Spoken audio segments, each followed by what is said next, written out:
Move the authority to where the information is. You mean the software engineer can decide whether we ship the software? Yeah. You mean the client, my salesman can close the deal? Well, up to $1,000. No. Yes. Whatever the price? Yes.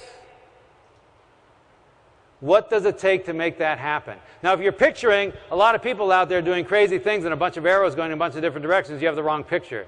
You create the environment so that those people are out there making decisions as if the CEO were standing right behind them. And if it's not the same decision, it's actually a better decision because they have the information. And not only will you get better speed of execution, because now you don't have this delay, what happens is those people feel like they matter because they're thinking. You engender thinking. You create the environment for thinking. That's a gazelle. An example, Fukushima. Tidal wave hits. When you shut down a reactor, it doesn't totally shut down. When you turn a burner off on your stove, it's still hot, but there's no more energy going to it. When you shut down a reactor, it still generates power. Initially, it generates 7% of the original power. Within an hour, it's 1%.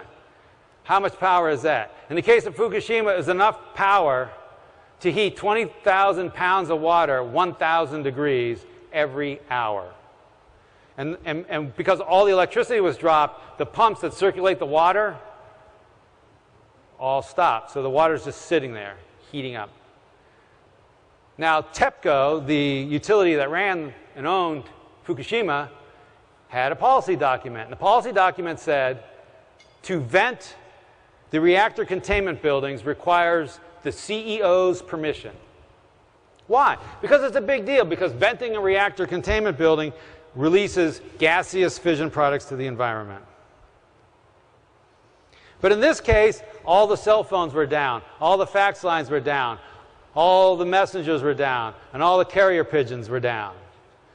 So the guys sitting at the site managers watching the temperatures and the pressures go up. They know what's happening because they know that that reactor is it's shut down, but it's still generating heat. And they watched it until it exploded because they didn't have the authority, right? The authority was out here. The information was here. The authority, right? You got it? They didn't push the authority. They hadn't pushed it. So here's what a guy says to me. Oh, yeah, well, my people would never do that. Oh, yeah? My people, in an emergency like that, they would just stand up and take action. Okay, so let me get this right, CEO. During the normal times, low risk, relatively slow, time to make decisions, you're in control and everyone has to come to you for permission. We're exercising that muscle really good. But then when it's really in abnormal times and extraordinary times, when it's high risk, things that are not planned for are happening, all of a sudden, I'm going to take this feeble, I'm going to take initiative action muscle, and I'm going to start thinking. It doesn't work like that. That makes no sense.